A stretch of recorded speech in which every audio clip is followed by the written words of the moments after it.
Oke, assalamualaikum warahmatullahi wabarakatuh. Waalaikumsalam. Alhamdulillahirabbil alamin wassalatu wassalamu ala alihi washabihi ajmain amma ba'du. Alhamdulillah kita masih diberi istiqomah, kesehatan dan ketabahan untuk tetap terus melakukan kajian Al-Qur'an yang dilakukan rutin seminggu sekali. Alhamdulillah berkat rahmat Allah dan bimbingan serta kekuatan dan anugerah darinya sehingga kita bisa tetap tabah mengikuti kajian dalam melaksanakan kajian ini. Semoga hal ini tentunya membawa manfaat keberkahan bagi banyak orang dan terutama bagi diri kita sendiri. Amin amin ya rabbal alamin. Allahumma sholli ala sayyidina Muhammad wa ala alihi wasallim. Semoga kita dapat berharap hidup seperti halnya harapan hidup Rasulullah SAW, yang semoga dengan itu kita dapat berakhir husnul khotimah dan tergolong orang-orang yang istiqomah. Amin amin ya rabbal alamin. Tema kajian hari ini yaitu orang yang diasingkan oleh Allah, atau biasanya orang yang diusir ya sama Allah, yang akan membahas surat Al-Hasyr ayat 1 sampai ayat 5. Yang pematerinya yaitu saya sendiri karena memang sudah banyak mereka kemarin sudah Pak Sukri, Pak Badi, Pak Adi, kemudian tinggal saya yang jarang ini. Kadang saya agak sungkan juga. Kok cepet ini sudah giliran saya ini Mas. Ya karena sedikit pengalamannya. Assalamualaikum. Waalaikumsalam. Karena memang pemateri-pemateri yang biasanya jadi pemateri tidak ikut nih, jadi terlalu cepat ternyata. Ya alhamdulillah. Ya, ini akan saya bahas tentang surat Al-Hasyr ayat 1 sampai 5 ya, tentang orang yang diusir sama Allah atau yang diasingkan sama Allah. Itu siapa ya sebenarnya orang itu? Nah, pertama sebelum menuju ke ayatnya, tentunya kita perlu ketahui dulu sejarah dan asbabun nuzul ayat ini, kenapa diturunkan dan apa sih alasan ayat ini diturunkan, terutama tentunya lewat dari sejarah dan riwayat-riwayat yang sudah masyhur yang ditulis oleh ulama di buku tafsir-tafsirnya. Nah, pertama tentunya hal ini, ayat ini surat Al-Hasyr ini turun setelah hijrah Nabi Rasulullah SAW hijrah ke Madinah. Ya, jadi termasuk surat Madaniyah ini. Yang dimana hal ini berkaitan tentang Bani Nadir ya. An-Nadir, Yahudi Bani Nadir, dari 3 besar kelompok Yahudi, yaitu salah satunya Bani Nadir. Nah, ini terjadinya pada tahun keempat Hijriah, sesudah perang Uhud, sebelum perang Ahzab. Nah, ini suatu peristiwa yang populer dan masyhur cerita ini di kalangan para ulama dan mufasir, yang dimana hal ini menyangkut tentang Bani Nadir tentunya. Nah, Bani Nadir Yahudi ini kenapa kok dikatakan sama Allah tentunya di ayat kedua itu, huwaladzi akhrajal ladzina kafaru min ahlil kitab. Nah, itu karena mereka pada saat itu ketika terjadi pembunuhan 2 orang, Rasulullah dan para sahabatnya Utsman, Ali dan Abu Bakar, Umar dan Ali itu datang ke Bani Nadir untuk menagih perjanjian bayar diat untuk kematian 2 orang. Nah, ini itu Rasulullah dan sahabat datang ke Bani Nadir. Di situ Bani Nadir itu sebenarnya menyambut kedatangan Rasulullah dengan hangat, yang dimana ya kayak biasa, dan mereka pun setuju untuk membayar diat bahwasanya menanggulangi 2 orang yang mati ini. Nah, setelah itu karena memang disambut dengan hangat dan sebagainya, Rasulullah pada saat bersandar di bagian depan rumah di tembok itu sama sahabat. Nah, disitulah makar pun terjadi. Bani Nadir itu membuat makar yang dimana nyuruh Ibnu Ka'ab. Nah, Ibnu Ka'ab ini disuruh, sebenarnya nggak nyuruh sih. Ada sebuah kayak apa ya namanya ya, bilang ya Bani Nadir, siapa yang mau menjatuhkan batu besar di atas rumah supaya nanti Rasulullah itu ya bisa langsung tewas sama para sahabatnya itu. Kemudian Ibnu Ka'ab bilang gitu. Ibnu Jasi, Ibnu Al-Ka'ab itu mengangkat tangan dan menyetujui, saya saja yang menjatuhkan batu besar itu. Nah, setelah makar mau dilakukan, setelah makar itu mau difinishkan, dijalankan, nah Rasulullah dapat ilham yang dimana hal itu jangan bilang sama sahabat, langsung pergi ke Madinah. Langsung Rasulullah bergegas pergi karena tahu makarnya yang dilakukan. Kemudian sahabat bertanya-tanya, kenapa ini kok ada ini? Padahal kan kita di itu. Langsung ke Madinah dijelaskan. Ternyata di situ ada makar dan pengkhianatan. Nah, disinilah di mana Bani Nadir atau Yahudi terutama yang melakukan, tokoh yang melakukan itu Ibnu Ka'ab itu yang dicap sebagai pengkhianat, sehingga turunlah ini ayat ini. Nah, di situ. Kemudian hal itulah terjadilah apa namanya? Pengkhianatan, ingkaran janji, diberi Rasulullah waktu 3 hari. Ada yang salah satu riwayat menjelaskan 10 hari. Nah, ini di situ akan diberi waktu supaya Bani Nadir itu keluar, ya, diasingkan, dalam artian diusir kampung halamannya untuk singkesi apa ya, harta benda, kayak apa-apa yang dibutuhkan dan perjalanan keluarnya itu. Nah, disitulah kemudian suara musyrikin itu apa namanya, Abdullah bin Ubay itu apa istilahnya itu ngompori supaya jangan pergi, saya bantu dan sebagainya. Nah, ini nanti akan ada penjelasan di ayat keduanya. Nah, inilah dimana asbabun nuzulnya, kenapa salah satu asbabun nuzul dimana ayat 1-5 ini atau surat Al-Hasyr ini turun. Pertama, surat Al-Hasyr ini bilang ya, a'udzubillahi minasyaitonirrajim, bismillahirrahmanirrahim, sabahalillahi ma fis samawati wa ma fil ard wa huwal azizul hakim.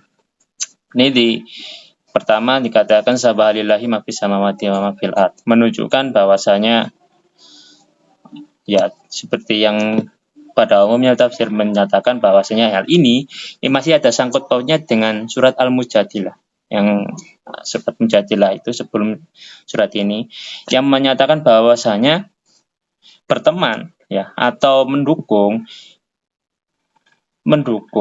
itu harus sama muslim.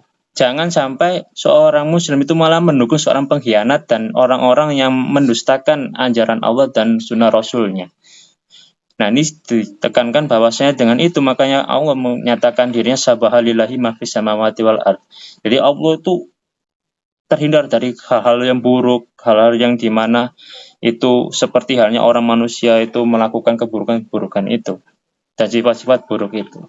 Atau biasanya guru kita menyatakan bahwasanya semoga kita dapat hidup seperti halnya ciptaan Allah yang patuh terhadap aturan Allah itu. Nah, itu salah satunya. Nah, ini menunjukkan kenapa kok diawali dengan sabahalillahi ma fis samawati wa ma fil ard wa huwal azizul hakim. Terutama wa huwal azizul hakim ini menyatakan Allah ingin memberi pelajaran dan sebuah tata, di mana penegasan untuk penghakiman bahwasanya orang-orang munafik itu dan orang-orang pengkhianat itu seperti apakan perilakunya. Yang dimana sekarang ini malah kebalikannya, penurunan moral. Kalau orang-orang berbuat jahat, berbuat moral yang dan sebagainya, pengkhianatan, malah diasuh. Nah, ini kan malah kacau. Ini seharusnya kan ditegasi, dan di mana hal itu harusnya dilakukan kayak di ayat 5-nya itu kan diistilahkan penebangan pohon kurma, yang lainnya ditebang, lainnya dibiarkan tumbuh itu. Makototum milinatin au taroktumuha qaimatan ala usuliha wa bi'idnillah. Itu kan seperti itu. Tapi sekarang kan enggak, malah kacau. Nah, inilah kenapa ayat ini menunjukkan wahwal azizul hakim. Salah satunya di beberapa tafsir menjelaskan demikian, yang dimana pelajarannya itu untuk memberikan pelajaran bahwasanya penyikapan dan penegasan untuk orang-orang yang kayak Bani Nadir itu, kenapa bisa sampai diusir dan sebagainya. Seumpama Bani Nadir mau ya membayar diat dan tidak sampai melakukan pengkhianatan, mungkin tidak sampai itu pengusiran, kemudian hartanya itu dirampas sebagai fai, karena ini perang juga. Sampai dikepung Bani Nadir itu sampai kurang lebih 26 atau 27 hari. Nah, itu terjadi pengepungan. Nanti akan ada jelasnya di surat ayat keduanya. Nah, ini langsung menuju ke ayat 2-nya. Ayat keduanya menjelaskan tentang huwaladzi akhrajal ladzina kafaru min ahlil kitabi min diyarihim li awalil hars. Ya. Ini dikatakan bahwasanya di sini itu pengusiran pertama. Pengusiran ada itu namanya pengusiran kedua. Hars yang pertama itu ya Bani Nadir ini di Madinah, ya hars yang kedua itu diusir sama Umar bin Khattab itu di Syam itu. Di Syam. Di Syam itu diusir, kemudian diusir ke tanah Khaibar itu yang Syam kedua. Kemudian Hasr kedua, Hasr yang ketiga banyak yang menyebutkan bahwasanya di akhir nanti kiamat nanti ya mereka akan diusir, diasingkan sama Allah karena pengkhianatan, karena kalau guru kita istilahkan ya mereka itu sudah membuat makar yang dimana mengadu-ngadu ajaran dan sebagainya, yang dimana hal ini kenapa kok dikatakan akhir kitab ya, karena mereka itu memang ahli makar ya, yang dimana mereka membuat sebuah strategi untuk melecehkan Rasulullah. Sebelum ini pun sebenarnya Ibnu Ka'ab itu sudah melecehkan Rasulullah lewat syair-syairnya. Lewat syair-syair itu Rasulullah sudah dilecehkan, dihinakan lewat syair-syair mereka. Sebenarnya dari situ perjanjiannya sudah mengandung unsur itu, tapi tidak sampai Rasulullah ini tuh, karena ini mau melakukan makar pembunuhan dan melanggar janji membayar diat itu. Nah, itu sudah jelas yang dimana kena kayak ya kalau kita ini undang-undang ya, persetujuannya sudah kena, pantas untuk mendapatkan hukuman. Nah, disinilah yang dinamakan usiran itu. Kemudian lanjutkan madonantum ayyakhruju wa donnu annahum mani'atuhum husunuhum minallah fa'atahumullahu min haitsu lam yahtasibu. Nah, ini kan jelaskan lagi bahwasanya kalian tidak mengira, orang-orang mukmin itu tidak mengira. Orang-orang mukmin tidak mengira bahwasanya orang-orang Bani Nadir ini tidak bakal keluar dari tempatnya. Mereka tetap bahwasanya orang-orang Bani Nadir pun tidak nyangka juga bisa keluar dari Madinah itu, dari tempatnya yang katanya bentengnya kokoh-kokoh itu. Tapi di sini kan Allah itu tetap mengeluarkan mereka, yang dimana tidak disangka-sangka dari sudut yang lain. Dan itu malah menyebabkan mereka, kok bisa ini bisa keluar. Ternyata Allah Maha Perkasa Azizul Hakim itu tetap akan mengeluarkan siapapun yang memang menentang dan memang dalam artian memusuhi Allah dan ajarannya dan sunnah Rasulnya. Dan begitu pula sampai sekarang pun terjadi bahwasanya Allah tidak akan diam, yang dimana ketika ajarannya itu dan sebagainya, mungkin tidak secara langsung orang itu keluar, atau memang kalau sekarang itu orang diasingkan, orang dikeluarkan dari kampung desa itu mungkin kok biasa-biasa saja, nggak tahu kenapa. Tapi dulu itu moral ketika seseorang, martabat seseorang ketika melakukan pengusiran itu langsung anjlok, yang dimana kayak ya memang sangat hina sekali, karena memang sudah melakukan hal-hal yang tidak sesuai dengan aturan. Terutama sekarang itu biasa, kayak orang kan melakukan kejahatan, melakukan apa itu kayak hal yang memang kadang dibanggakan, malah kayak kacau ini. Ya, itu perlunya yang dimana sikap dan moral manusia tetap, yang orang jahat itu tetap diasingkan. Orang-orang yang berperilaku menantang ajaran Allah, tidak sesuai dengan nilai-nilai Allah itu harusnya diasingkan dan harusnya ya ditebang dalam artian aset-asetnya kan dibekukan dan lain sebagainya. Mereka itu di masyarakat dihinakan dan sebagainya supaya sadar diri dan harapannya tobat gitu. Sebenarnya itu. Nah, disitulah orang yang menganggapan bahwasanya benteng ini saja sudah kuat, kokoh, dan lain sebagainya, tidak akan pasti rusak, pasti kita kuat melawan Nabi Muhammad dan lain sebagainya. Tidak mungkin Nabi Muhammad bisa menang lawan kita. Nah, ini di sini karena diberi waktu Rasulullah 3 hari untuk keluar ya karena pengusiran itu. Nah, ini orang munafik ini Abdullah bin Ubay yang dipimpin oleh Abdullah bin Ubay. Ini mereka Abdullah bin Ubay ngompori orang-orang Yahudi ini bahwasanya jangan pergi kalian di kampung halaman kalian. Kenapa? Karena kalau kalian pergi ini nanti kalian akan begini terhinakan dan sebagainya. Dah saya akan bantu di sini. Wah, Abdullah bin Ubay kayak pembantu supaya Anda itu bisa menang perang melawan Muhammad. Nah, itu mereka bilang gitu. Kalau seumpama Anda pergi dan terjadi pengusiran, saya pun akan ikut pergi bersama kalian. Wah, kayak teman sejati dan sebagainya. Nah, itu dipegang sama orang Yahudi Bani Nadir, dijalankan, dikepung oleh kaum mukminin, kaum muslimin sampai 26 atau 27 hari. Di situ pengempungan di daerah Bani Nadir itu. Husunum minallahi fa'atahumullahu min haitsu lam yahtasibu wa qadaba fi qulubihim ruba yukhribuna buyutahum bi aidihim wa aidil mu'minin. Fa'tabiru ya ulil absor. Nah, di situ di selang pengepungan itu, nah karena merasa sudah 26 hari, 27 hari, bantuan orang-orang musyrikin ini tidak datang-datang karena memang musyrikin ya, musyrikin, munafik. Orang-orang munafik ini nggak datang. Mereka kecewa Bani Nadir Yahudi itu. Dan kemudian Bani Nadir itu putus asa sehingga mbujui wong-wong munafik nang kono kene dikene munafik pisan. Munafik itu memang parah. Juga ada pemimpinnya pula itu malah parah juga. Ya itu karena sudah berputus asa, kemudian minta damai lah. Damai itu Bani Nadir itu tetap keluar, tidak sampai perang, ada pengorban jiwa, pembunuhan darah, kita tetap keluar dan boleh kami itu Rasulullah ambil harta-harta kami untuk pergi diusir dari Madinah itu. Kemudian Rasulullah menyetujuinya. Nah, itu parahnya itu di situ kan pas pengepungan itu orang-orang mukmin itu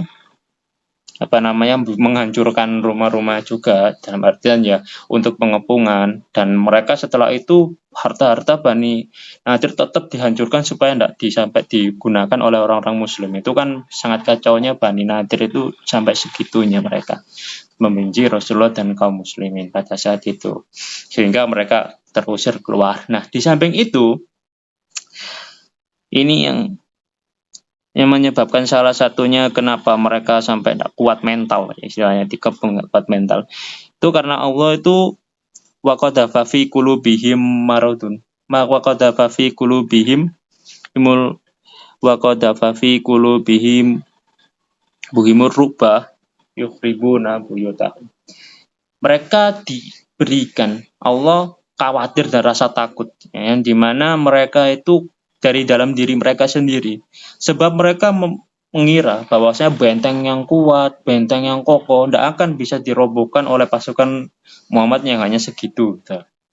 Tapi jangan diremehkan bahwasanya Allah itu datang lewat diri mereka sendiri yang bahkan malah lebih menyebabkan mental itu langsung down. Nah, disitulah mereka di situ disebarkan khawatiran, rasa takut yang dimana hal itu menyebabkan mereka benar-benar terusir dan diasingkan, sehingga terusirlah mereka di kalangan Madinah itu. Nah, di sini orang pada zaman sekarang, orang ketika membuat makar, keburukan, kemudian melakukan kejahatan, saling adu domba dan sebagainya, yang padahal yang harusnya dibela itu orang muslim, malah kok bela orang kafirnya, yang didukung itu orang-orang sama mukmin kok malah jadi selimut, ya, jadi orang munafik dan sebagainya. Itu kan yang dimana hal itu ketika mereka merasa aman, merasa bahwasanya perlindungan mereka kuat, yang dimana karena punya harta dan sebagainya, kekayaannya kuat bisa menyokong mereka dan sebagainya, kebal hukum atau dan sebagainya. Tapi di sini waqadha fi qulubihimur ru'ba yukhribuna buyutahum. Allah pasti akan memberikan mereka rasa khawatir dan takut sehingga mereka itu mungkin tidak secara langsung terusir, tapi mereka jadi orang yang terasingkan di hadapan Allah. Sehingga hal ini, cerita ini, wa fa'tabiru ya ulil absor. Jadi pelajaran bagi orang yang mempunyai pandangan hidup, tentunya punya akal dan hati yang jernih. Sehingga hal ini menunjukkan orang-orang yang dimana mereka berbuat seenaknya sendiri sesuai dengan keinginan dan kepentingan mereka, yang mereka didukung dengan tentunya harta, benda, dan kekuasaannya, yang bisa mendiskriminasi orang yang ketika benar di kalangan masyarakat itu, tapi mereka dia tidak punya kekuatan, tapi yang salah itu punya kekuatan. Ya, yang malah yang benar yang punya kekuatan ini meskipun mereka salah. Ya, ini kan yang dimana ketika orang hal itu mereka menganggap dirinya kuat, punya benteng yang kokoh, tak bisa roboh. Tapi jangan lupa cerita Bani Nadir yang dimana ketika kuatnya diakui dan sebagainya, hal itu tetap jatuh dan mereka tetap jadi orang yang terusir. Mungkin belum terusir sekarang, tapi di hadapan Allah orang mereka itu ada orang-orang yang diasingkan dari orang yang terusir.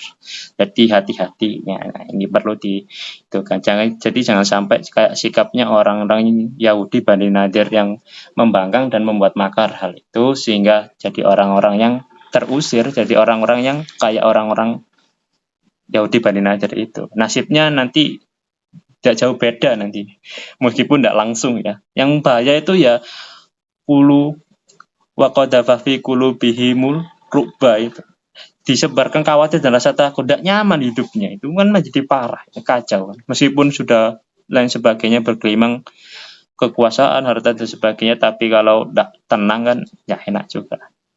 Nah, dilanjutkan walau ang kataballahu alaihimul jala ala adabahum fid dunya walahum fil akhirati adabun nar.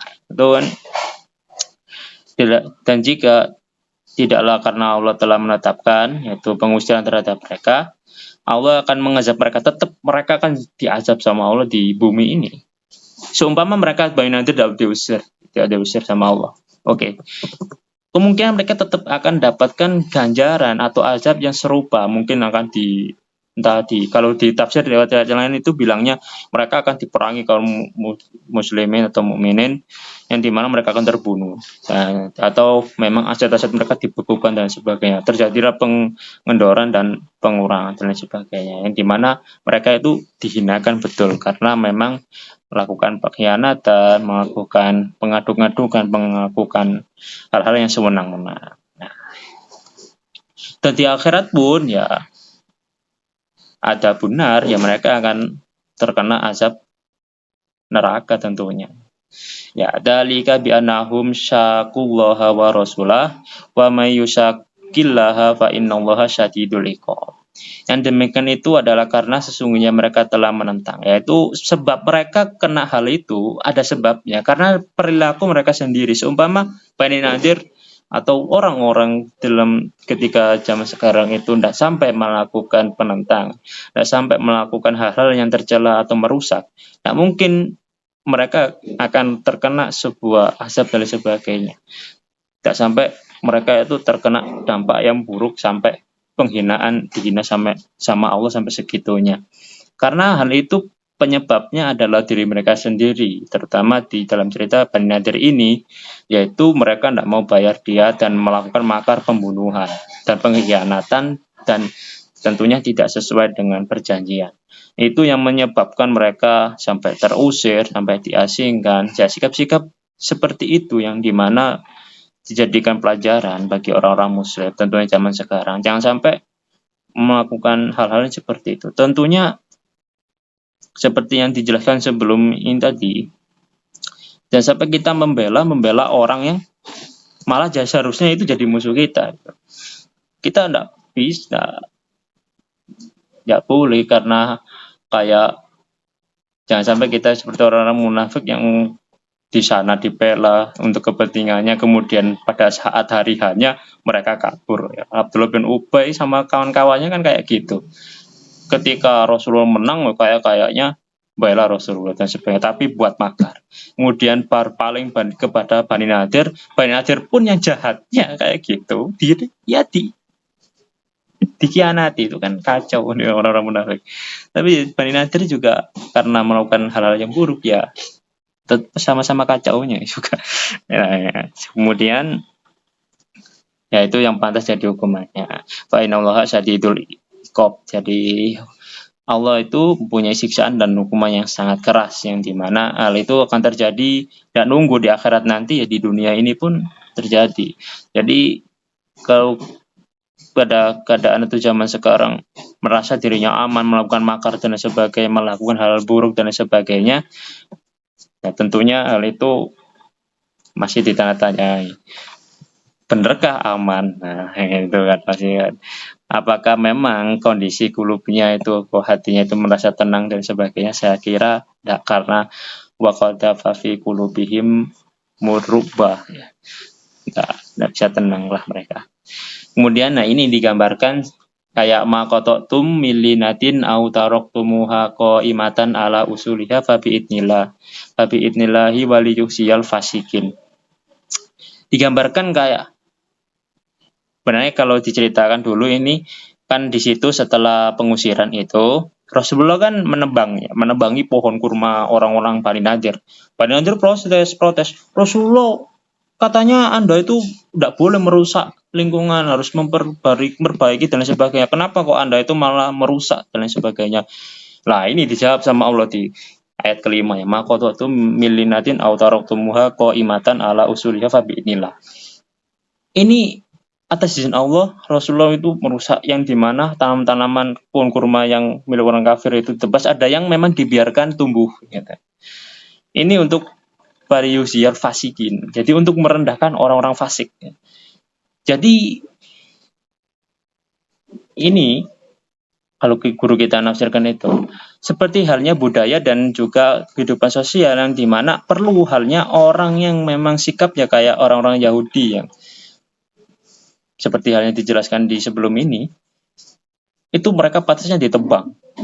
Ada yang juga dibiarkan memang tumbuh. Nah, yang ditebang itu memang sebuah hal yang sudah memang busuk, sudah memang pantasnya ditebang. Kayak di sebuah sawah petak itu.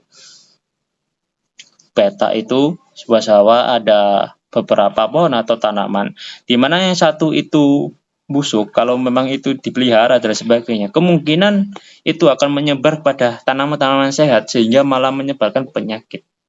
Nah, kalau hal itu tidak ditebang, malah akan menyebabkan penyakit bagi yang sehat-sehat itu. Tapi kondisi, keadaan masyarakat dan sebagainya ini, yang ditebang itu yang bagus ya, yang benar-benar yang ditebang, dan kemudian yang salah yang itu malah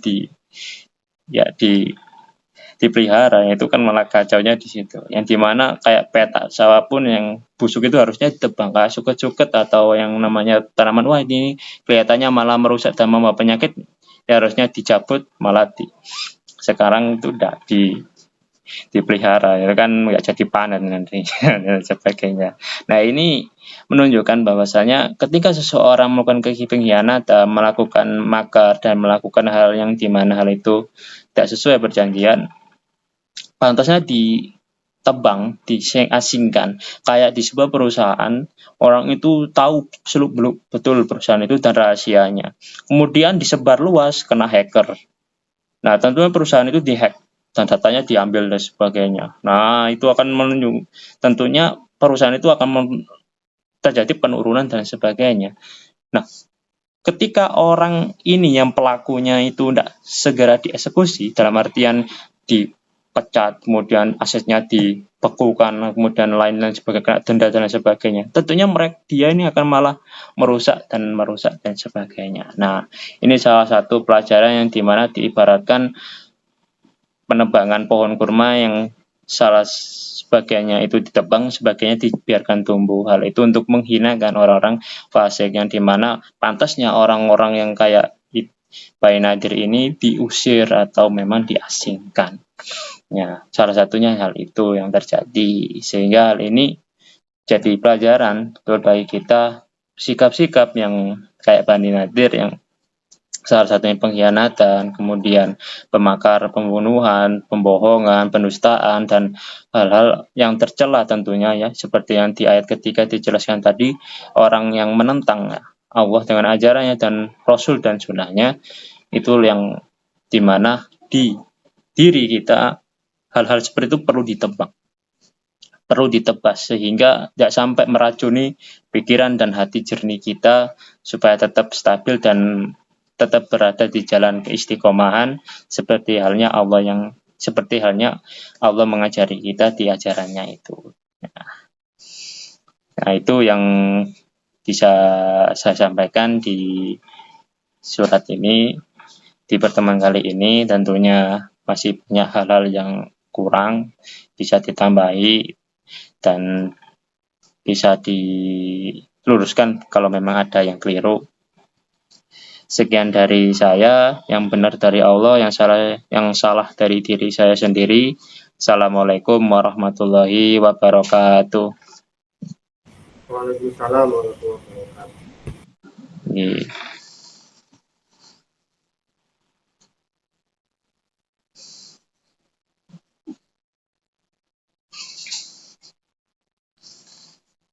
wabarakatuh. Monggo langsung ditanggapi mawon. Tuh, lanjutkan.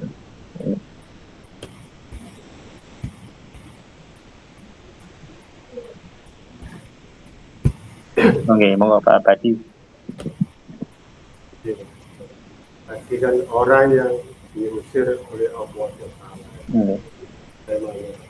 Assalamualaikum warahmatullahi wabarakatuh. Waalaikumsalam warahmatullahi wabarakatuh.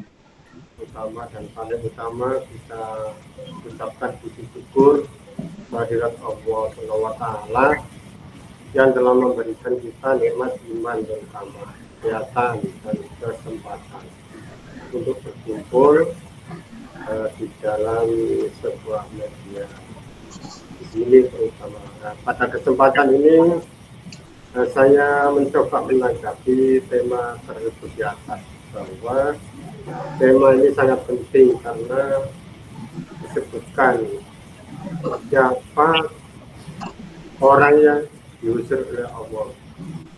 Nah, siapa saja kira-kira ini. Nah, sekarang sebelum kita menyebut diusir, itu bisa diartikan sebagai mereka yang dijauhkan dari rahmat, dari kasih sayang Allah, serta tidak mendapatkan petunjuknya dalam Al-Quran dan Hadis. Terdapat beberapa kelompok memang yang dicontohkan, termasuk Bani Nadir. Di sini saya mencontohkan orang yang akan mengalami hal tersebut, yaitu pertama, orang yang kufur, orang yang musyrik. Karena Allah berfirman dalam Al-Quran surat Al-Baqarah ayat 6-7, yang artinya sesungguhnya Allah telah mengunci hati dan pendengaran mereka, dan penglihatan mereka itu ditutup. Bagi mereka akan ada azab yang besar. Orang-orang yang kufur dan menyekutukan Allah dengan yang lain adalah mereka yang dijauhkan dari apa? Dijauhkan dari petunjuk Allah SWT. Nah, dalam kehidupan sehari-hari itu kita telah diajarkan untuk apa? Untuk selalu memperkuat iman dan menghindari segala bentuk kesyirikan, agar supaya kita ini tidak salah, tidak terusir oleh Allah Ta'ala. Ini yang pertama. Yang kedua adalah orang yang dusta. Orang yang dusta dan berbuat zalim. Di dalam surat Al-Mutaffifin itu Allah mengingatkan kita tentang bahaya kedustaan dan penipuan. Seperti Bani Nadir itu kan berarti orang munafik kan, tidak menepati janjinya, ini namanya dusta. Dalam hadis juga dijelaskan bahwa orang yang berbuat zalim akan kehilangan perlindungan Allah, akan kehilangan perlindungan Rasulullah SAW. Nabi Muhammad bersabda yang artinya demikian, waspadalah terhadap doa orang yang terzalimi, karena tidak ada penghalang antara doa tersebut dengan Allah SWT. Jadi orang yang terzalimi itu doanya mustajab. Nah, orang yang mendustakan kebenaran dan melakukan kezaliman itu terutama kepada sesama ini akan merasakan akibat dari perbuatannya, termasuk yang disebutkan tadi, yaitu diusir dari rahmat Allah. Ini yang kedua. Yang ketiga, orang yang melanggar janji dan melanggar amanah.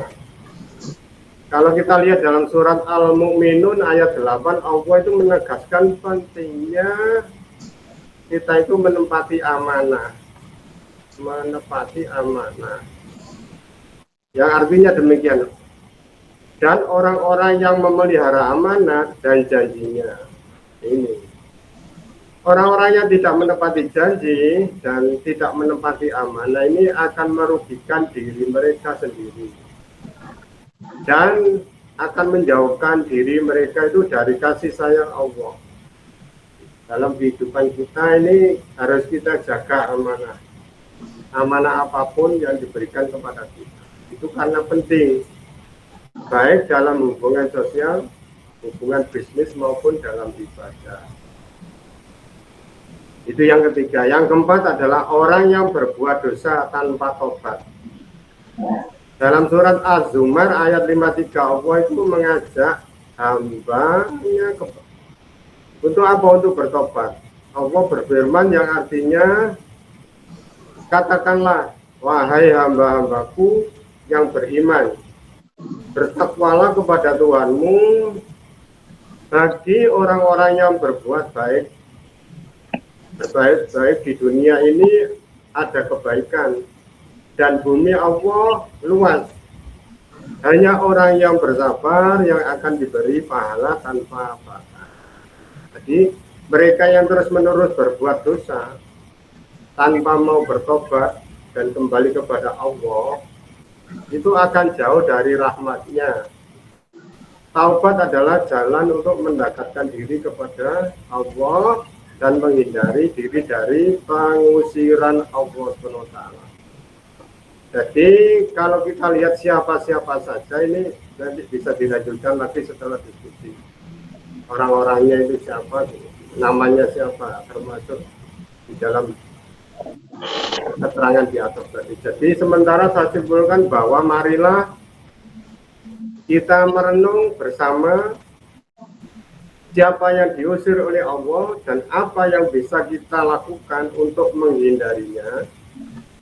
Tentu kita harus memperkuat iman, menjauhi perbuatan dosa, dan selalu berusaha untuk menjadi pribadi yang amanah dan bertanggung jawab.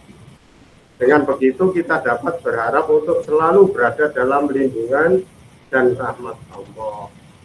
Semoga Allah Ta'ala senantiasa membimbing kita agar kita ini tidak termasuk dalam golongan yang diusirnya. Amin ya rabbal alamin. Amin, amin ya rabbal alamin. Demikian, terima kasih. Assalamualaikum warahmatullahi wabarakatuh. Waalaikumsalam warahmatullahi wabarakatuh. Alhamdulillah. Terima kasih Pak Badi atas tanggapan dari tema teman hari ini. Jadi jelaskan tadi bahwasanya ada orang-orang yang diusir atau yang diasingkan itu salah satunya itu sama halnya dengan orang yang dijauhkan sama petunjuk Allah. Jadi jangan sampai terjadi di dalam diri kita, terutama dijauhkan dari petunjuk Allah, terutama rahmat Allah, ridhonya, itu jangan sampai. Hal-hal itu yang menyebabkan terutama yaitu sikap kufur, melanggar janji, berbuat dosa, tidak mau tobat, itu kan menyebabkan hal-hal yang dimana petunjuk itu bisa disadari dengan mudah, kemudian memudarnya petunjuk. Dan itu kalau terus menerus ya bahaya. Maka dari itu perkuat iman supaya selalu dalam lindungan Allah. Ini begitu penting memang untuk memperkuat iman, memperkuat amanah supaya terus dilindungi sama Allah.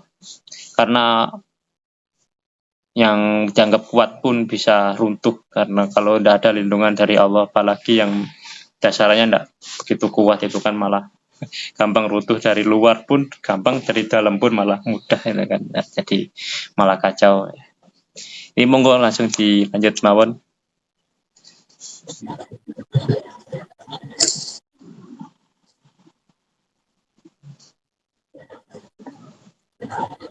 Nggih, monggo Pak Sukri. Langsung. Assalamualaikum warahmatullahi wabarakatuh. Nggih, waalaikumsalam warahmatullahi wabarakatuh.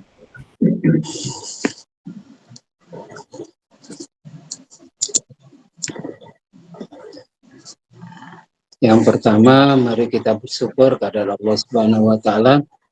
Kita masih diberi kesempatan, kemauan dan kesehatan untuk terus mengkaji Quran. Mari kita teladani Nabi kita Muhammad sallallahu alaihi wasallam. Semoga kita diberi kemampuan untuk menteladaninya, untuk mengikutinya, sehingga kita bisa, perbuatan kita bisa mirip dengan beliau, sehingga kita layak disebut umat beliau. Amin, amin ya rabbal alamin. Ini sebenarnya judulnya itu kurang pas ini. Diusir. Diasingkan. Ya, sehingga jawabannya Pak Abadi seperti itu. Saya pikir seperti itu juga Pak Abadi. Ya, ternyata bahas surat Al-Hasyr. Nah, jadi ini antara judul dan yang dibahas nggak pas. Iya, perlu dipikirkan itu. Tapi nggak apa-apa lah. Kalau surat Al-Hasyr itu bukan masalah orang yang diasingkan oleh Allah. Ini hubungannya dengan tatanan kenegaraan. Ya, kalau ada sekelompok orang yang melanggar aturan kenegaraan, karena memang aturannya seperti itu menurut undang-undang kenegaraan, maka dia harus diusir dari negara itu. Itu. Jadi kajiannya ini sebenarnya seperti itu. Aturan negara Madinah, kesepakatannya kan untuk kerjasama, saling dukung-mendukung dan sebagainya. Tapi ternyata Bani Nadir ini tidak taat dengan perjanjian itu, malah melanggar perjanjian itu, ya, sehingga maka dia harus keluar dari negara. Nah, itu yang terjadi seperti itu. Karena saja nih judulnya nggak pas gitu ya. Kalau orang yang diasingkan oleh Allah atau itu jadi jawabannya kayak Pak Abadi itu, orang yang dusta, orang yang apa, orang yang pengkhianat dan sebagainya, itu orang yang diasingkan oleh Allah. Tapi ini urusannya ke negara, aturan negara Madinah. Nanti hikmahnya kita bisa lanjutnya ke kita sebagai warga Indonesia. Jadi pembahasan ini memang membahas tentang kenegaraan. Kita lihat ayatnya yang pertama. Sabbaha lillahi ma fis samawati. apapun yang ada di langit, di semesta ini dan yang di bumi, sabbaha, bergerak menurut aturan Allah. Jadi wong langit aja, alam semesta aja melok aturan Allah, kok menusone gak ngono lho. Kadane ayat iki. Kudune menusone kudu ya melok aturan Allah. Seperti sebagaimana alam semesta juga ikut aturan Allah. Kenapa? Karena dia Azizul Hakim. Karena Allah itu yang maha perkasa dan hakim yang bijaksana.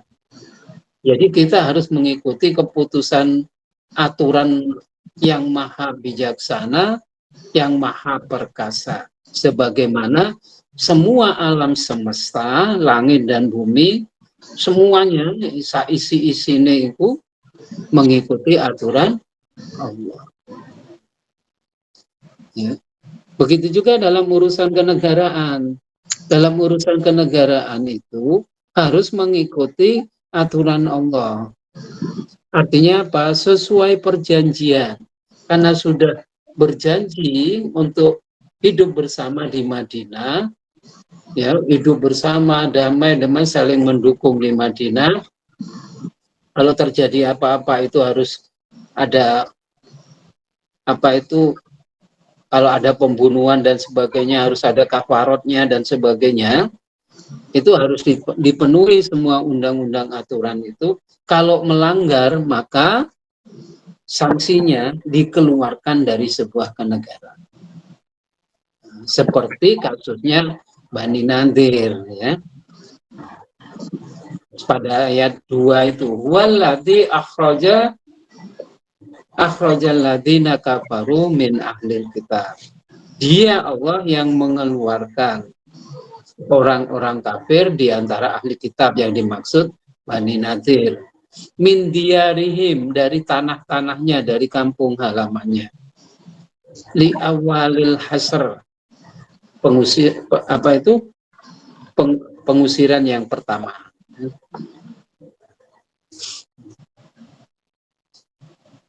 Jadi kudune kita mengikuti aturan Allah, yaitu memenuhi perjanjian kenegaraan yang sudah kita buat, tetapi dia melanggar, maka harus aturannya, karena diusir ya diusir. Kalau di Indonesia, kalau kita melanggar aturan kenegaraan kita, nggak ada aturan pengusiran sekarang, gitu ya. Ma donantum ayyakhruju wa dhannu annahum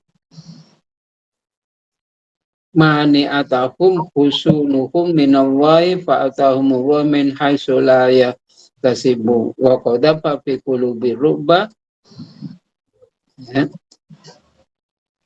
Mereka tidak menyangka akan terjadinya pengusiran itu. Ma donantum ayyakhruju. Mereka tidak menyangka, kalian tidak menyangka bahwa mereka wadhannu annahum, mereka yakin mani'atuhum, mereka yakin bisa bertahan dengan benteng-bentengnya itu.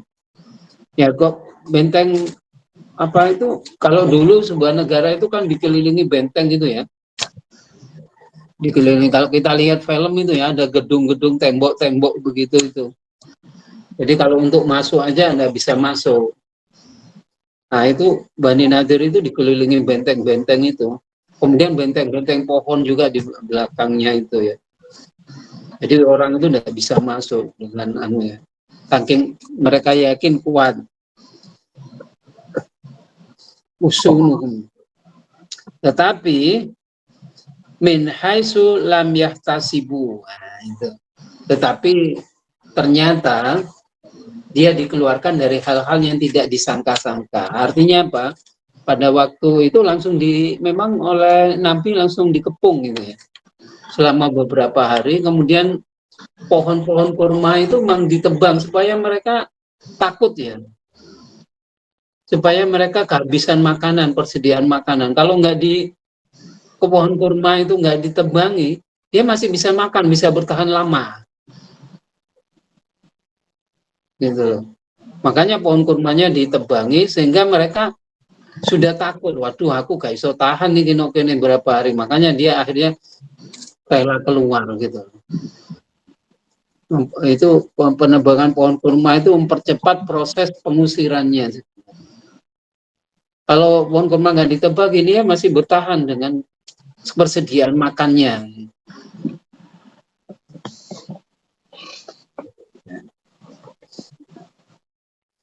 Di samping itu waqadhafa fi qulubi rubbah, dan hatinya oleh Allah diberi rasa takut. Ya karena pohonnya dikebangi, aku iki mangan opo. Ini persediaan makan enggak ada. Ini kalau enggak keluar ya bisa mati semua ini. Nah, itu.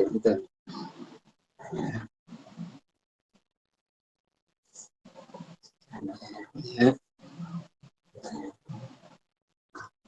Makanya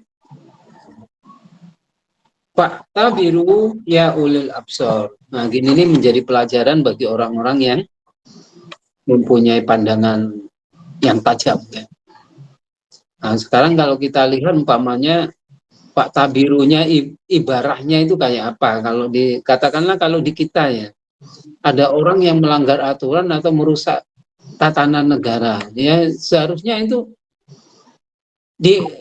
itu dibatasi. Kalau dulu itu kemudian diasingkan, kemudian sudut ekonominya dihentikan, gitu, ya.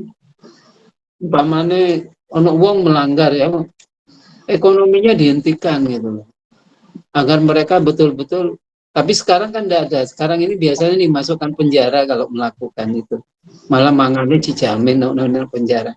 Kalau dulu di sebuah lokasi begitu, sekarang kayak perang Ukraina dan sebagainya itu akhirnya kan pasokan makanannya dibasmi itu. Ya. Minyaknya itu minyak yang dari apa itu? Dari Rusia akan dihentikan itu. Pasokan minyaknya ke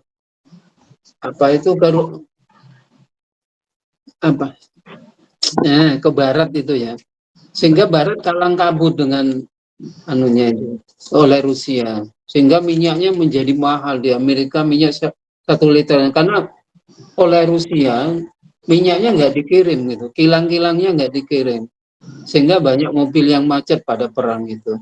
Begitu juga gandumnya juga nggak dikirim, sehingga makanan di Jerman dan sebagainya pada perang, awal-awal perang itu termasuk teknik teknik perang gitu,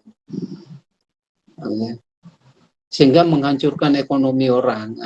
Kalau di zaman Nabi karena memang makanannya itu kurmanya dihabiskan agar persediaan makannya habis, sehingga dia tidak bertahan gitu.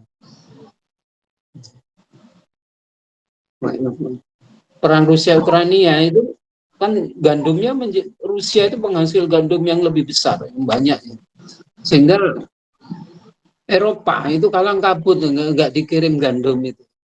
Begitu juga akhirnya kan minyaknya juga akhirnya minta, ya. Hanya minyaknya kan dijual agak mahal ke Eropa, sehingga Rusia banyak mendapatkan uang itu dari itu, karena minyaknya kilang-kilangnya yang ke Eropa dibatasi sehingga harga minyak naik.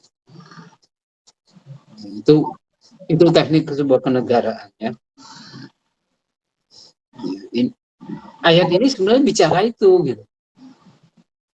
Ya. Katakanlah kalau di Indonesia ada kelompok yang menentang sebuah negara, katakanlah menentang ingin membuat negara tersendiri, ya kelompok itu harus diasingkan. Kalau diusir ke tempat lain kan sekarang nggak mungkin.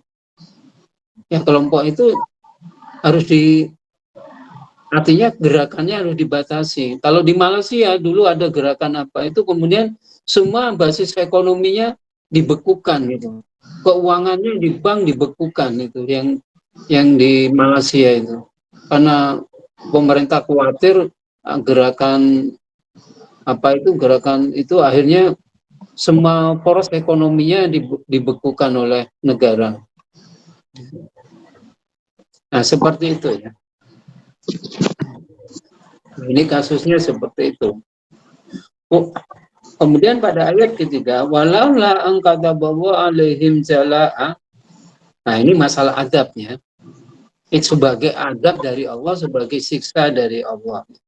Yang sudah dituliskan, artinya sudah ketentuannya begitu. Kalau melanggar aturan, ya harus dihukum gitu. Itu pun hukuman dunia, nanti di akhirat juga dihukum gitu. Karena melanggar aturan, melanggar perjanjian Madinah yang sudah disepakati. Begitu juga kalau kita punya Pancasila dan kita sudah berjanji untuk hidup bersama dalam negara Republik Indonesia.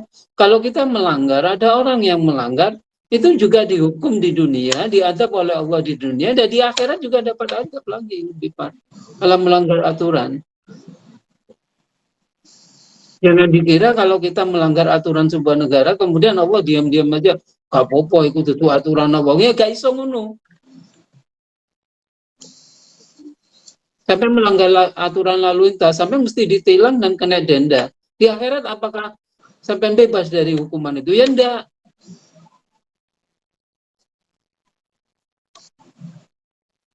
Ya.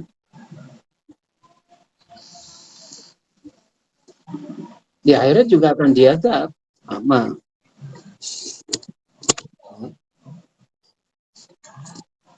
Bahkan ayat yang keempat itu, orang-orang yang melanggar aturan negara itu berarti memusuhi Allah dan Rasulnya.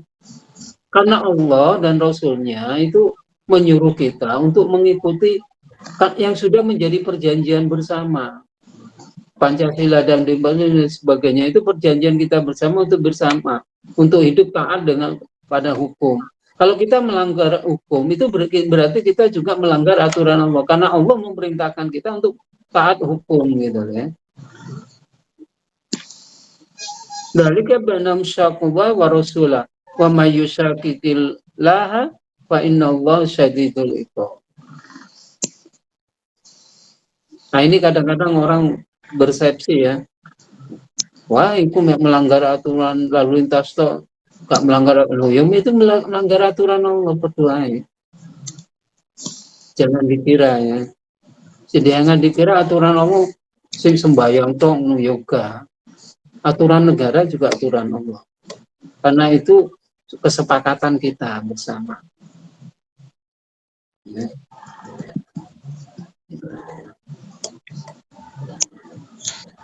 Makanya Allah tidak suka orang-orang yang fasik itu pada ayat yang kelimanya. Ma qata'tum min linatin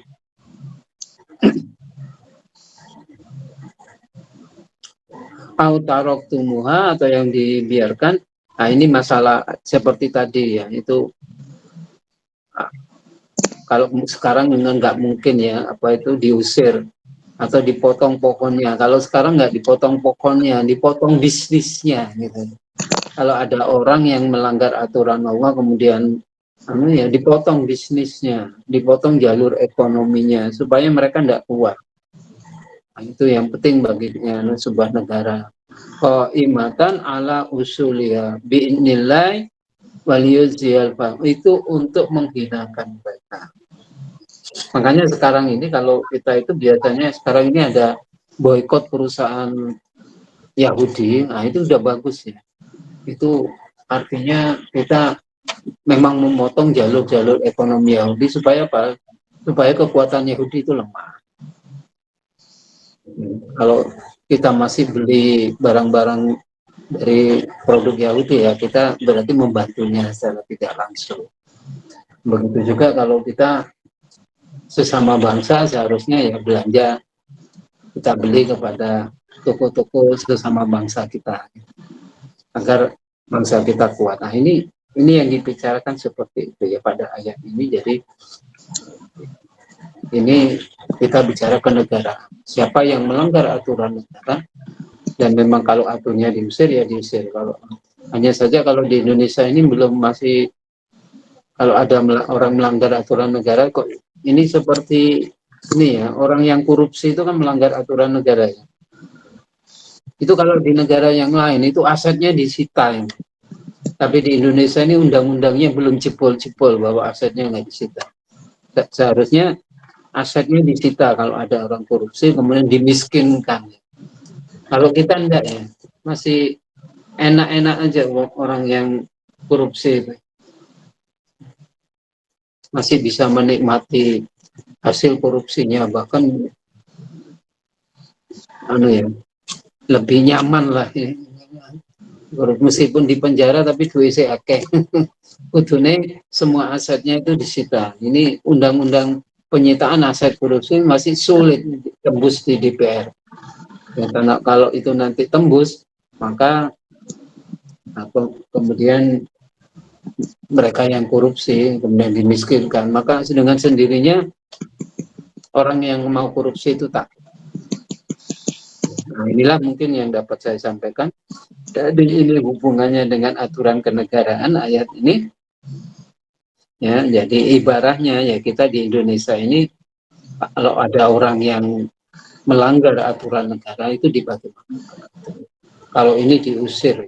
Tapi kalau di Indonesia aturan sekarang tidak demikian, tapi mungkin perlu langkah-langkah hukum yang sehingga mereka lemah. Itulah yang dapat saya sampaikan, kurang lebihnya saya mohon maaf. Assalamualaikum warahmatullahi wabarakatuh. Waalaikumsalam warahmatullahi wabarakatuh. Terima kasih Pak Sukri atas apa yang sudah tanggapi pada tema pertemuan hari ini.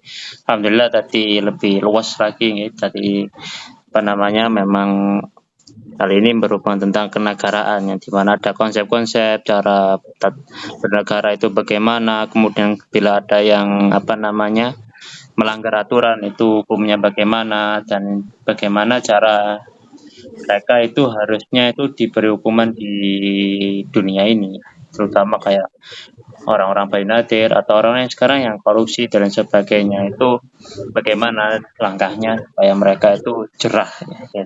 Bukan jerahnya sehingga mereka tidak mau melakukan hal itu lagi. Nah, ini Pak Adi. Assalamualaikum Pak Adi. Pak Adi mungkin masih masih sudah hadir. Siapa Adi? Monggo langsung dilanjutkan aja Pak Adi. Saya juga baru pertama membaca surat ini. Saya menangkap makna dari ayat ini adalah perbuatan makar yang direncanakan untuk melawan negara. Jadi kalau masalah pelanggaran itu ada level-levelnya ya, gitu. Tapi yang dilakukan oleh ini kalangan Yahudi ini sebenarnya mereka itu adalah musuh dalam selimut. Apa? Ya. Jadi seperti ini sangat berbahaya.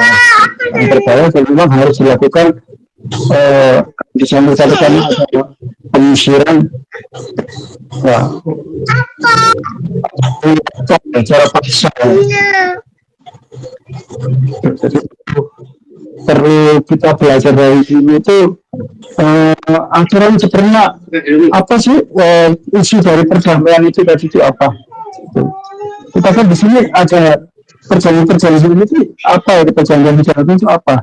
Ini perlu kita ketahui juga ya dalam aspek penyusunnya atau dalam riwayat hadis itu ada perjanjian apa yang dilanggar itu. Kita di sini juga tidak tertera sekali ya. Tapi di sana bisa ada benteng-benteng. Jadi sebenarnya mereka itu bikin, ya tadi katakan Pak Sukri, bikin negara dalam negara. Dan ini memang harus, memang mereka itu adalah pemerintah, ya, pemerintah tapi tidak kelihatan. Maka mereka ada juga yang dikatakan di sana itu mereka berhubungan dengan musuh-musuh Nabi dari kalangan kaum Quraisy. Ada surat pengingat. Itu yang akhirnya membuat Rasulullah mengambil tindakan mengusir mereka. Gitu. Ya. Dan syaratnya itu kalau diusir ya mereka boleh mau apa saja yang kuat dibawa oleh unta kendaraan mereka, tapi mereka merusak barang-barangnya di situ supaya mungkin tidak bisa dimanfaatkan. Itu Rasulullah sangat tidak harus ujuk-ujuk langsung diusir, nggak boleh bawa apa enggak, tapi masih memikirkan mereka mungkin membawa anak-anak atau wanita, jadi dibawa kendaraan yang masih kuat ya, seperti itu. Nah kalau kita mengambil pelajaran untuk saat ini, Indonesia itu di antara banyak organisasi itu ada yang berbuat makar, gitu. Yang kalau misalkan dikatakan Pak Sukri, kalau melanggar hukum negara nanti juga diadab di dunia dan di akhirat, misalkan begitu hukumnya. Nah, nanti pertanyaan itu, hukum dari negara itu apa memang sesuai dengan aturan yang Allah berikan? Karena misalkan di negara-negara yang sekuler ya, misalkan di sana dilegalkan ya minuman keras, ya. Kemudian kita di sini melarang orang untuk minum keras. Nah itu apa seperti itu ya, untuk melanggar hukum negara. Tuh. Misalkan ada peraturan juga, kita kalau berdakwah atau berkhutbah itu jangan membuat masyarakat resah dalam arti mengganggu pemerintah gitu. Tapi kita kemudian melanggar itu, tetap mengkritisi pemerintah, kemudian membuat orang itu jadi berpikir buruk terhadap pemerintah, apa itu juga dikatakan melanggar gitu. Nah ini harus kita pahamkan lagi bahwa aturan yang dibalas oleh Allah di akhirat itu yang tidak sesuai dengan aturan Allah, bukan tidak sesuai dengan aturan negara. Kalau menurut saya itu, tinggal negara itu sesuai dengan aturan Allah. Kalau enggak sesuai dengan aturan Allah, kita langgar nggak masalah. Walaupun mungkin kita dihukum atau malah di penjara, ya itu banyak kan dulu ulama-ulama itu di penjara. Bahkan Nabi Muhammad itu, kalau kita lihat aturan di dalam kondisi Mekah waktu itu, beliau melanggar, makanya harus hijrah, usir dari Batu macam-macam. Itu ada ulama seperti Imam siapa itu ya, yang di penjara itu, yang Imam Syafi'i apa yang bukan ya? Kalau yang di penjara itu juga karena dia tidak nurut sama kerajaan, akhirnya di penjara sampai yang menjadi ulama besar itu. Nah itu apa itu yang dianggap oleh Allah juga gitu. Jadi kalau pandangan saya, aturan negara itu sesuai dengan hukum Allah atau enggak? Kalau sesuai dengan hukum Allah dan kita langgar, ya kita akan dapat azab. Tapi kalau kita sesuai dengan hukum Allah, kalau kita langgar, bahkan kita luruskan, kita tegakkan, bahkan mungkin kita dianggap makar terhadap negara, kita tetap akan dilindungi oleh Allah. Gitu. Seperti dulu kita di Indonesia ada hukum dari pemerintah Belanda. Ya itu melancong dari ajaran Allah, makanya memberontak semua warganya, ya, para ulama-ulamanya gitu. Nah itu mungkin yang saya sampaikan, monggo untuk didiskusikan lagi. Assalamualaikum warahmatullahi wabarakatuh. Waalaikumsalam warahmatullahi wabarakatuh. Terima kasih Pak Adi atas tanggapan dari tema pertemuan hari ini ya. Tadi jelaskan bahwasanya apakah yang dinamakan pelanggaran itu apakah sudah memang melanggar aturan Allah dan sebagainya, dan ketika kita ingin menegakkan aturan-aturan Allah tapi kita malah masuk penjara ya sesuai itu. Kemudian dan sebaliknya kalau kita ingin tidak menegakkan ya keliru juga dan sebagainya. Nah ini monggo dilanjutkan saja untuk ada tanggapan Mas Supri, monggo. Oke, Assalamualaikum warahmatullahi wabarakatuh. Waalaikumsalam warahmatullahi Waalaikumsalam warahmatullahi wabarakatuh. Pertama, itu sebuah negara itu harus disahkan dulu dan disetujui oleh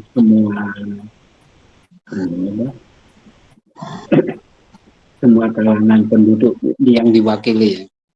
Jadi begitu kita mendirikan negara, kita kan setuju sudah Pancasila menjadi dan UUD 45 menjadi hukum. Jadi kalau kita melanggar itu dari perjanjian kita, berarti kita hianat pada janji kita sendiri. Gitu. Hianat pada.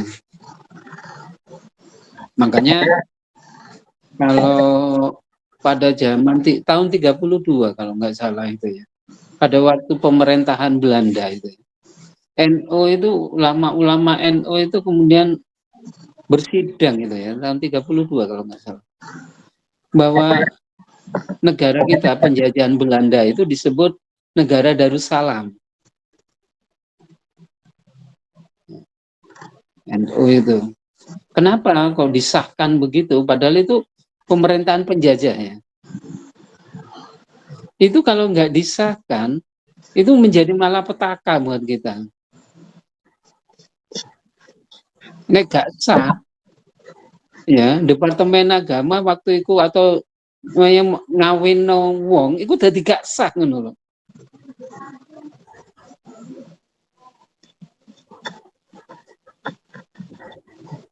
Dan banyak sekali nanti keputusan-keputusan yang menjadi tidak sah.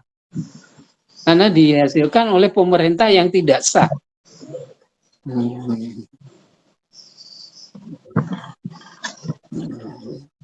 Makanya saja nih penjajahan pada waktu zaman Belanda itu ya sah saja. Karena di Darussalam, makanya pada waktu pemerintahan Belanda itu kadang-kadang mudin itu yang diangkat oleh Belanda gitu. Nah itu kalau nggak disahkan menjadi masalah nanti. Gitu. Mudin sing nikahno karena mudin itu gak sah, nggak wakil pemerintah, jadi nggak sah pernikahannya. Jadi fatal ini. Makanya perlu memang ulama-ulama kita sudah sekarang Muhammadiyah itu baru mengambil keputusan bahwa Indonesia itu negara apa itu Darul Aqdi, Darul Perjanjian, sehingga semua keputusan pemerintah itu adalah sesuai perjanjian. Gitu ya. Tentu saja, saya kira kalau di Indonesia, aturan di Indonesia yang tidak sesuai dengan aturan itu yang mana gitu ya? Yang bertentangan dengan apa itu kan? Hanya di wilayah tertentu mungkin legal mirasnya. Pelegalan miras itu mungkin yang tidak sesuai. Tapi saya kira secara undang-undang miras itu belum dilegalkan. Mungkin kalau sekarang yang dilegalkan itu loh, apa itu? Kondom itu ya, karena disediakan kondom itu ya. Kondom. Tapi itu bukan melegalkan, hanya disediakan kondom. Artinya seperti LGBT di Indonesia belum disahkan. Kalau di negara lain sudah masuk undang-undang, sudah diperbolehkan secara undang. Kalau di Indonesia belum. Jadi undang-undang kita masih, saya kira kita masih bagus ya. LGBT belum disahkan, walaupun kadang-kadang ya banyak orang yang kepingin mengesahkan ya. Yang menjadi masalah mungkin nikah antar agama yang berbeda. Menurut undang-undang tidak boleh ya. Di undang-undang pernikahan kita tidak boleh itu. Tetap tidak boleh. Walaupun ada organisasi yang melaksanakan itu melanggar gitu ya.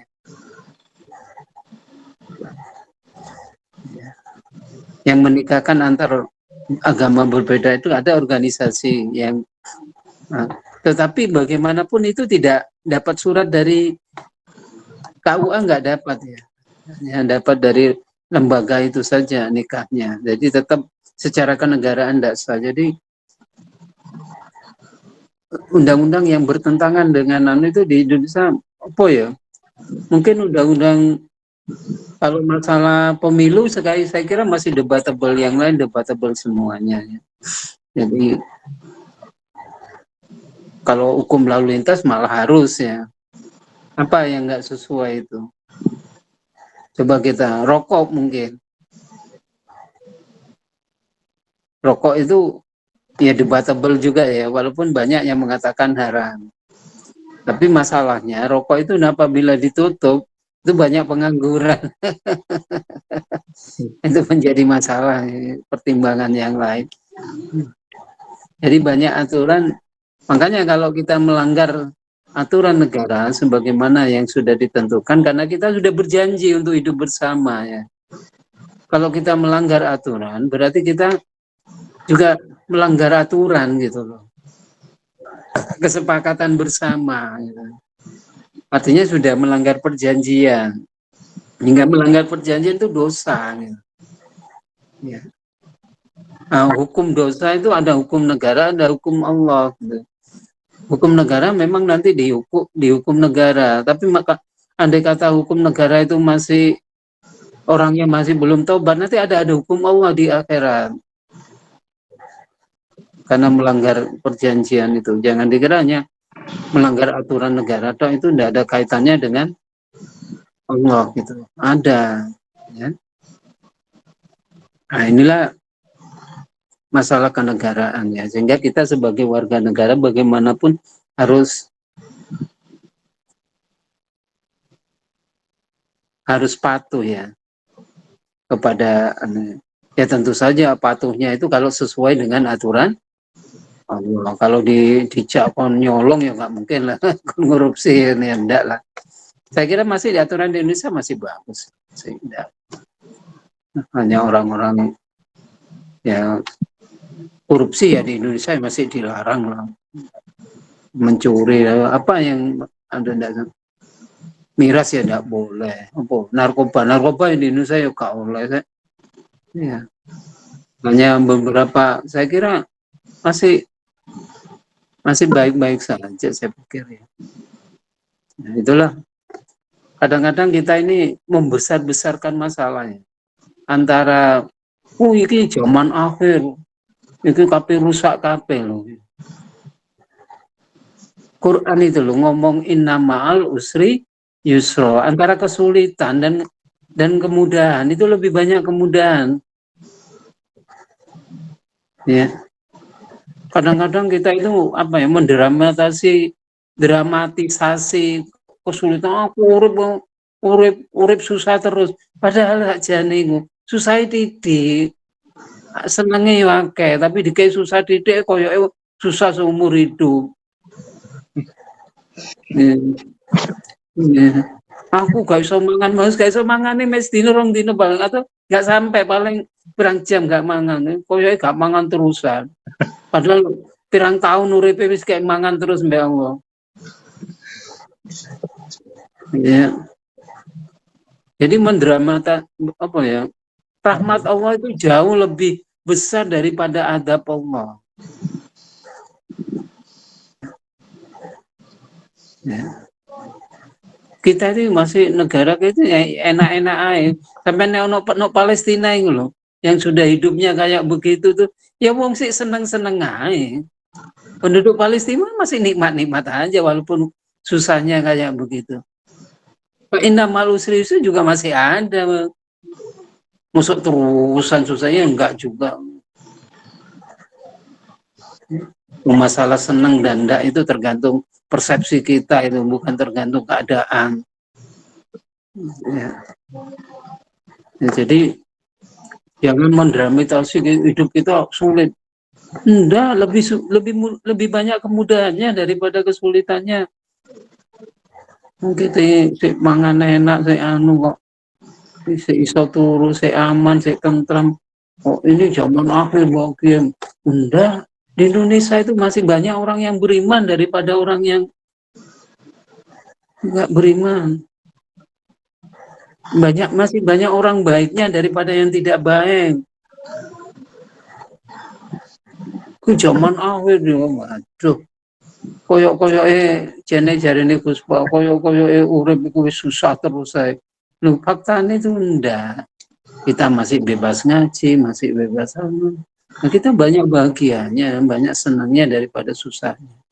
Jadi jangan didramatisasi ya kehidupan ini.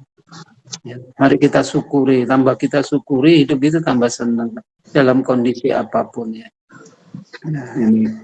Nah ini maksud saya. Jadi ini ya tanggapan saya. Semoga ini bisa dipahami. Kurang lebihnya saya mohon maaf. Assalamualaikum warahmatullahi wabarakatuh. Waalaikumsalam warahmatullahi wabarakatuh. Terima kasih Pak Sukri atas tanggapan kembali dari apa yang sudah ditanyakan tadi. Jadi hidup ini sebenarnya ya tidak susah amat sebenarnya. Jadi jangan didramatisasi hidupnya. Jadi biasa-biasa saja. Wajar kalau kita susah itu. Kalau nggak susah nanti ya nggak hidup. Kalau tandanya orang hidup kan ada masalah. Kalau orang itu enggak masalah ya bertanyakan ini hidup apa enggak ini orangnya. Hidup ini karena dengan itu kita bertambah kuat, bertambah derajatnya tentunya. Kalau bisa memang baik, Allah pasti bonus malah. Ya, kalau memang bisa lebih baik lagi, insya Allah itu Allah yang perlu kita harapkan ya, itu Allah. Nah ini adakah yang mau menanggapi lagi atau sudah dicukupkan? Cukup ya mungkin. Cukup mungkin ya, cukupkan ya. Insya Allah nanti seperti biasa nanti akan ada jadwal lagi di minggu depan. Kita akhiri kajian ini seperti biasa dengan bacaan Al-Fatihah. Semoga kajian hari ini membawa manfaat dan keberkahan tentunya bagi banyak orang dan bagi diri kita masing-masing. Dan semoga dengan itu kita dapat ridho Allah dan tentunya kita bisa orang jadi orang yang istiqomah dan berakhir khotimah. Amin amin ya rabbal alamin.